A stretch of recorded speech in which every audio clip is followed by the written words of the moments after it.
Vamos começar aqui a falar agora da ética através da história.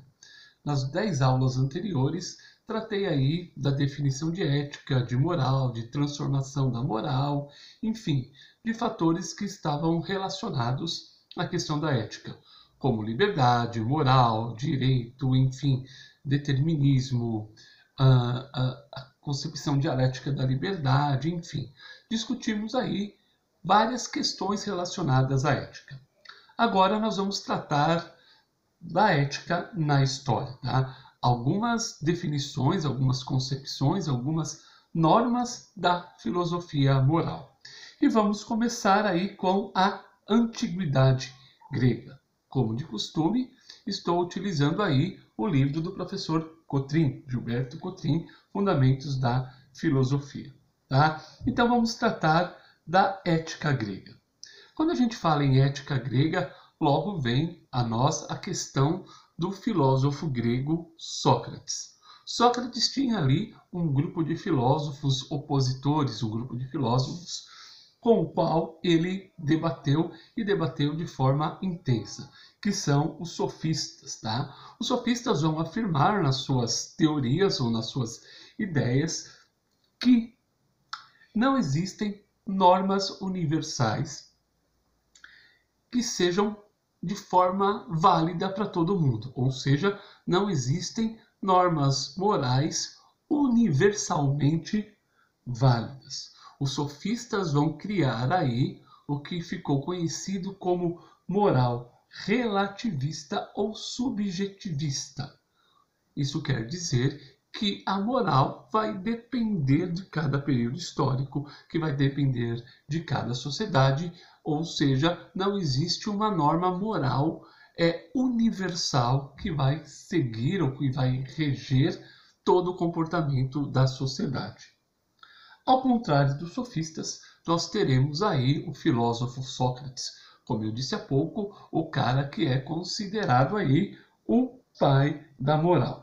O Sócrates vai afirmar, tá, segundo as palavras do Cotrim, o seguinte: ao contrário dos sofistas, Sócrates sustentou a existência de um saber universalmente válido, que decorre do conhecimento da essência humana, a partir da qual se pode conceber a fundamentação de uma moral universal. E o que é essencial no ser humano? O que diferencia dos demais animais? Sua alma racional. O ser humano é essencialmente razão, e é na razão, portanto, que devem ser fundamentados as normas e costumes morais. Por isso dizemos que a ética socrática é racionalista. O indivíduo que age conforme a razão age corretamente. E a gente vê isso numa discussão, quando nós vemos que o sujeito, numa discussão, como vocês costumam falar, perdeu a linha, perdeu a razão.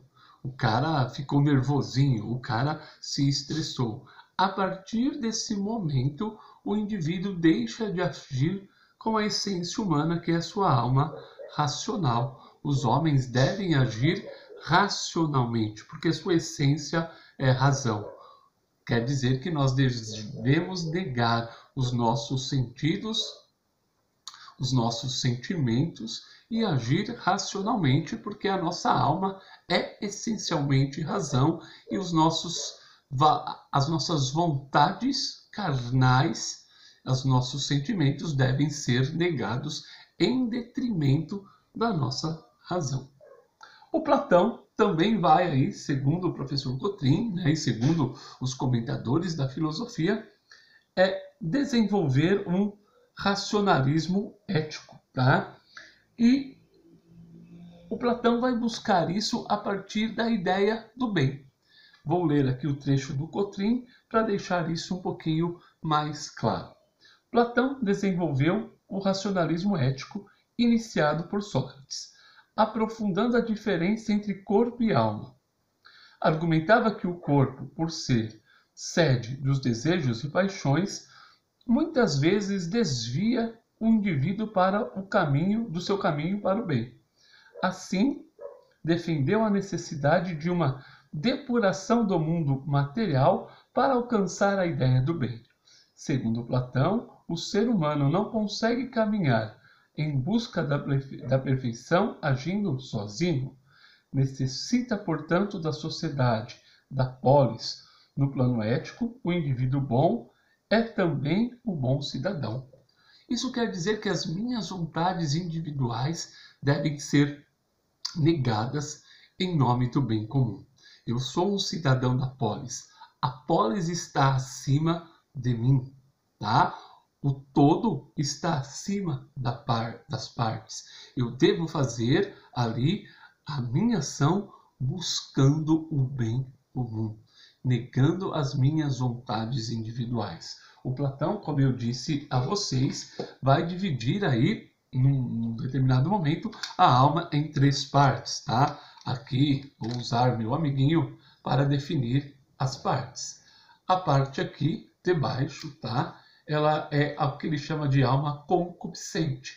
Essa alma é responsável pelos nossos desejos e por nossas paixões, por nossas funções biológicas. No peito estaria a alma irascível, que é responsável por nossas paixões e sentimentos, e a cabeça seria a alma racional.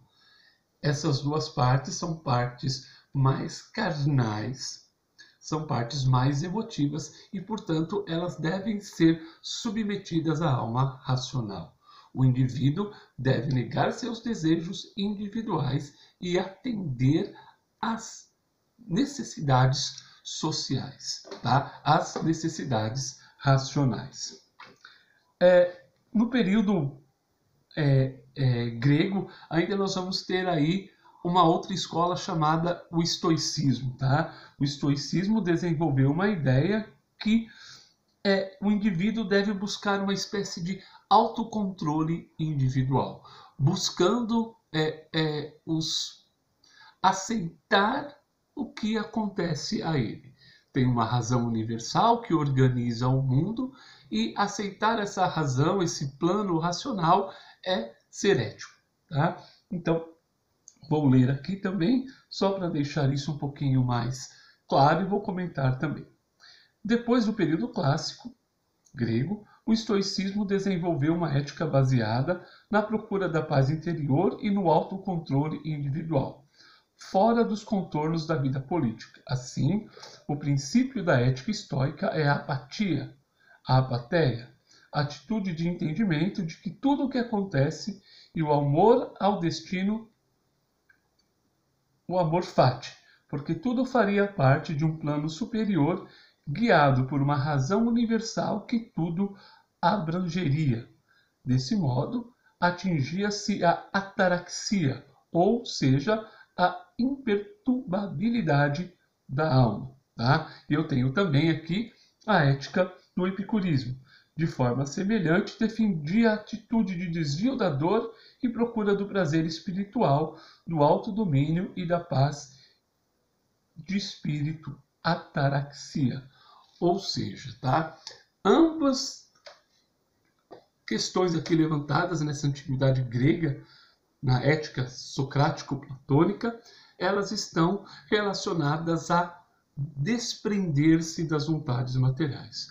Quanto mais você se desprender das vontades materiais, seguir a sua razão, seguir um plano racional que está estabelecido, você será feliz e você terá uma vida boa, uma vida ética, uma vida prazerosa. Tá? Na próxima aula vou tratar aí da ética do equilíbrio em Aristóteles. Até a próxima aula e um abraço para vocês nesse sábado, em que daqui a pouco assistirei aí o jogo do River Plate e Boca Juniors. Torcerei para o River Plate.